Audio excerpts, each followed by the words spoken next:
I'm scared. Like, totally, guys. What if we're not friends after this summer? You know what I mean? Guys, I'm scared that we're not strong enough. I'm scared that we're not tough enough. I'm scared that you don't know who we are anymore. I don't think you'll notice me when we were both at the dance. Maybe someone will let you know who I am. I'm scared that I'm not strong enough. I'm scared that I'm not tough enough. I'm scared that you're gonna break my heart again.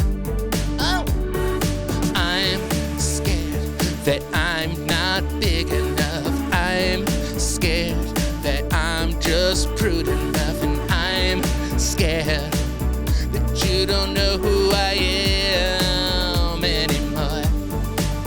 I'm not strong. I'm scared that you won't remember me. I'm scared the stare we shared on the stairs won't be the last time you know who I was again.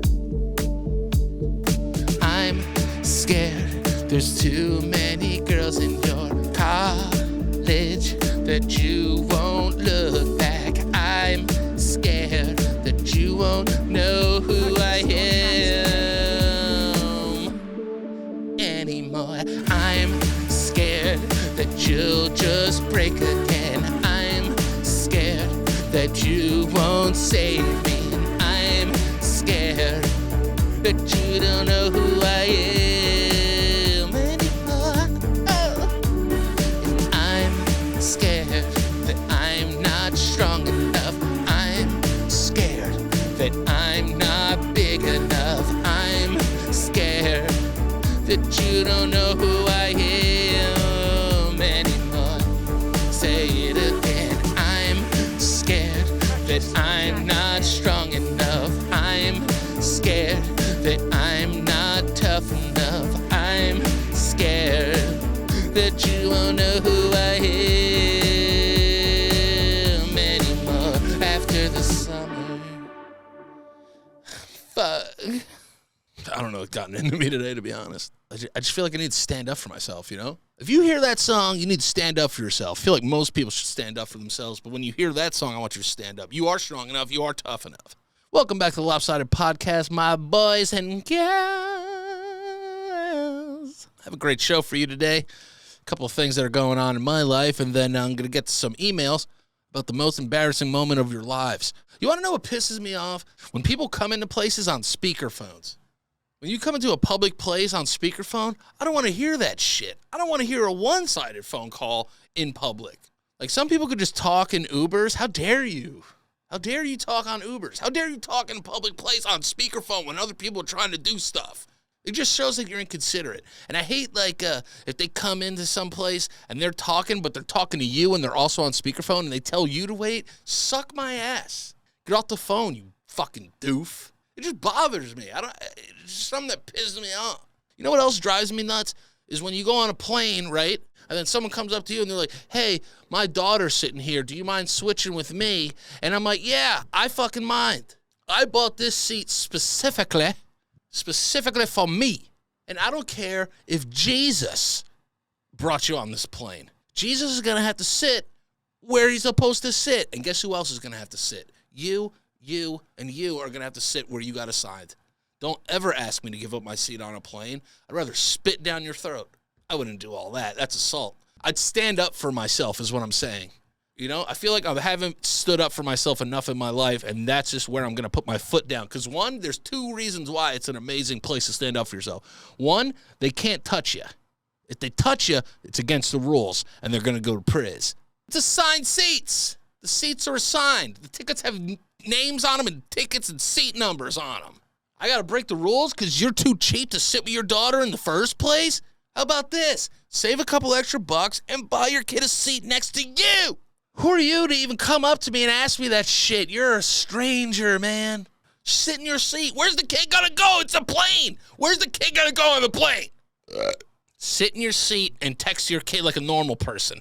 I'm the type of guy, I get on a plane, I start just emptying my pockets in my little pocket, like the plane pocket. I empty my pockets into that pocket. I empty my pockets into that pocket. And now I'm ready to go. I'm situated here. How dare you have the audace to come up to me and say, get out of that seat. I want to sit with my kid. Please, please, please. Can I sit with my kid? This kid is mine now. Downloaded iOS 26. I can't figure it out. I'm starting to get old to the point where I can't keep up with technology. They were like, oh, you could do this and like you could do this with it. I'm like I can't though, because I don't know what I'm doing. And I don't understand. They say liquid glass, all this glass that's liquid. I don't know what that means. Oh, you know what's cool about glass? When those guys like blow glass and they're like, phew, and they're spinning it and they're fucking just, it looked weird. iPhones don't have liquid glass. Those guys have liquid glass when like, and they make a fucking pumpkin with their breath. It's amazing. Blowing glass, it's called too. Just blowing glass. Here's a vase. All right, so I asked you guys, what is the most embarrassing moment of your life? And I got a bunch of emails. I'm going to try and get to all of them. I don't know if I will, though. But we're going to try. All right, this first embarrassing story is from Marisa. Marisa said, I went to school in a town over. A town over? I don't know the town you're in to begin with. I went to school in a town over, and this kid in my class found out I'm from there. He asked what I think about a restaurant there, and I go on about how I've never been there, but I heard it's not good food, and I think they're like sketchy because they paid my friend cash, and it was a bad working environment. He then goes, yeah, so my mom owns it. That's the day I learned how to shut the fuck up. This is something I hate about human beings. When human beings ask you a question knowing that they have some kind of prior attachment to something. Tell your dad his restaurant sucks my ass. How about that? Why are you asking me questions to, like, catch me, like, giving you an honest opinion about a restaurant? Fuck you. You don't know anything about me. But what I'm saying is, if your dad's restaurant sucks, it sucks ass, man. I don't care what you think. Stop talking to me like that. You know what else I hate, too? When someone's like, yeah, you ever seen Game of Thrones? And I'm like, nah. They're like, you never seen Game of Thrones? I hate that. Why are you doubling up on me? You never seen that? You never seen that? Shut up. Go suck yourself, dude. Get out of here, brother. I don't want to hear any of that. So I haven't seen it. Now you're going to try and make me feel bad about that? Come on, dude. Ate some shawarma for lunch with a friend. Fast forward an hour, and suddenly my stomach is like, see, I knew this was going to happen. Immediate evacuation required. I race home, clinching like I'm in the Olympic finals of butt-cheek weightlifting. Not great. Just as I'm about to make it to the bathroom, my dog, sweet, innocent, clueless, launches at me like a furry linebacker. He plants a paw directly in my stomach, and boom, it's like somebody turned on a faucet. I sprint to the toilet. Why are you sprinting to the toilet when you already shit your pants? I mean, we've been over this. I'm a poop pant veteran. Count your losses, take the pants off, get naked, and throw them in the trash. Those are trash pants now. Panic mode, disaster strikes, poop all over the floor. Pooped on the floor? You're sick. Who poops on the floor? And my dog is standing in the doorway giving me a little sad human eyes. Here's one thing that really bothers me. Thing that bothers me a lot. This bothers me so much, a lot. Listen, I have a voice for my dog. My dog has a talk voice. He does. He's like, oh, yeah, time for me to take a poop right now. Oh, yeah, baby. Like, that's his voice, you know what I'm saying? But when people are like, oh, Hooman, can you take me outside? I need to go poop. Like, why are you talking like a little Russian lady? Like, why does your dog say Hooman? It drives me nuts. I hate it. Back to the story. Somehow in the chaos, I pooped on his forehead. This person not only pooped on the floor, but pooped on their dog. Shame on you. How do you poop on a dog? That's impossible. But I'm interested. I look up, and my poor dog is standing in the doorway with poop on his head. He's whimpering. I'm crying. The bathroom looks like a war crime. And honestly, We may never emotionally recover from this. This person's sick. Hi, Danny. Absolutely love your new podcast. I'm just kidding. Thank you. Long story short, my ex-boyfriend and I were doing the dirty. That means sex. And he bit my sniz. Oh! For anybody out there that's listening that's going to be anywhere near a sniz, don't bite it. That's sniz 101. Don't bite the sniz. You got to tenderize the sniz. You got to be nice to the sniz. You don't bite it. You don't bite the sniz. Don't do that. This guy bit a girl's sniz. Kind of jealous. I was in so much pain that I told him he needed to take me to the hospital. He reluctantly took me. Why was he reluctant to take you to the hospital after he bit your sniz? Did he, like, bite your sniz? You're like, ow, my pussy. Take me to the hospital. He's like, you're the pussy. You want to go to the... You can't handle it? Can't hit a little snibble? So I gave you some snibble. What the fuck? Dude, I snibbled you. Some girls like it. When I explained the situation, my ex was sitting in the corner giggling at my suffering. I was so embarrassed, and the doctor scolded my ex for acting like a child. Yeah, dude. This guy, I'm happy he's your ex, because this guy sounds like a piece of shit. And first of all, who are you dating? Fucking Count Dracula? Was he just like laughing in the corner like, ha ha ha ha, I bit your sniz. I snibbled on your sniz. Turns out he gave me a hematoma on my labia. A hematoma on my labia. Stabia, panapinonabia, sepalabia. Sounds like some shit fucking Eminem would say. Giving a girl a hematoma on a labia, scrabia. Saudi Arabia, plebia. All right, well, I'm going to say your first name. Tori, thank you so much. I'm happy that you got rid of that person in your life. Because, listen, we got enough bad things going on in our lives. We don't need people just biting on our sniz. This one's from Madison. Hi, Danny, huge fan. Yeah, whatever. The most embarrassing moment of my life was on Christmas night a few years ago. My long-time on-and-off ex and I were both a little lonely. How you lonely on Christmas? Where's your family at, dude? You mean you were horny? Don't tell me you were lonely. You're not lonely. Everybody's at your house, probably. If I'm going to read it on the show, you got to tell the truth. Don't tell me you were lonely. You're fucking horny. And decided we should sleep together. Just one last time. Yeah, if I had a nickel. Well, he lost a butt plug in my ass and had to take me to the ER. So now we're going to compare biting the sniz, butt plug lost an ass. Which one are you taking? I'm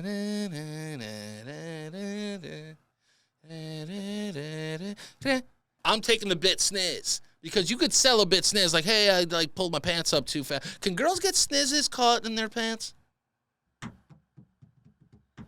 Can you get your vagins stuck in your johns when you're pulling up the thing? I don't know. I'm being honest. I remember one time when I was in like 6th or 7th grade, I really got my scrot real bad. I was going to call like a person, but the idea of like Mr. Sandhop looking at my penis was just not going to work. You know, I couldn't have him look at my dick or my balls, especially in my zipper. So I just pulled it. And I felt like I was like Rambo or like in a movie where Mel Gibson in Lethal Weapon like slams his shoulder up against the thing to put it back in. He's like, ah! That's what happened with my penis. I just pulled my scrot through the little zipper that it was stuck in. Just went, ah! Ah! And like just like slid down the wall of the fucking stall and then went back to class.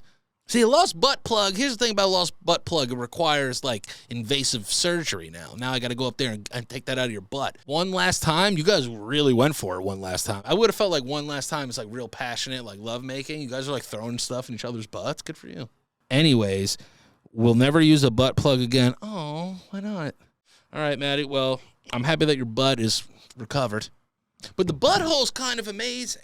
You leave the wrong thing around a butt, it's going to suck it up. This one's from Lars, and the subject is, sun the fuck out of me. No bullshit, this one event had a ripple effect on my entire whole life. Dead ass. I'm 7 years old, an innocent little boy. I'm boys with the dude that lives right next to me, and I got a little crush on his sister who's like 9. Quick tale of the tape, girl's name is Tabitha.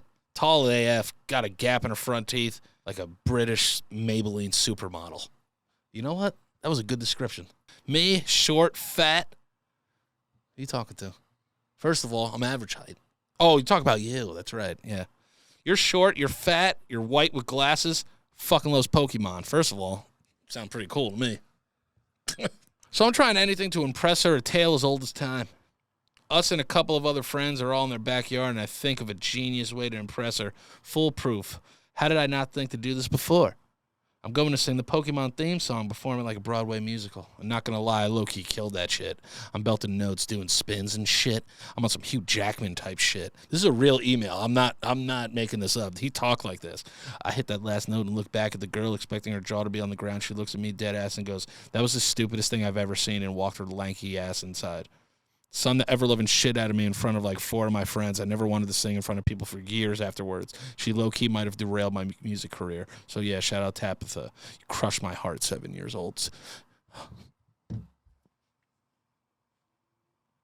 Yo, fuck Tabitha, dude. The first time anyone's ever seen my micro-peen was in prison. Strip search. That's right, dude. First person to look upon this absolutely atrocious penis. He said it. The first time anyone's ever seen this atrocious penis. Oh my God, he said the first time anyone's ever seen this atrocious penis. Atrocious is hilarious. Oh man, I'm not laughing at you and your penis. I'm not laughing. I'm laughing at the word atrocious. Oh my God, atrocious penis is fucking hysterical. Jesus. The first person to look upon this is absolutely atrocious. He said absolutely before. I forgot about that. Oh, absolutely atrocious. This is hilarious. Oh my God, man, that is fucking funny. I'm not laughing at you. I'm laughing at the words. First person to look upon this absolutely atrocious penis was a lucky male prison guard. I used to cry inside when I knew the cellies and me was getting searched. Micro penis reveal time. So yeah, that's me, bruh. Shower time. Boxer shorts stay on. Convince everyone I just like to clean them bitches while showering. It's easier, but in reality, I'm ashamed of this terrible widge. What the fuck is a widge, dude? It's a terrible widge. It sounds like an old. It sounds like an old like. It sounds like an old Brothers Grimm book. Terrible widge and the absolutely atrocious penis. I can't. That's today's episode. Hope you guys had a great time. Man, make sure you like and subscribe. Shout out to Santa Gato Studios, and yeah, I love you, and I'll see you next time. Peace. I am out of here.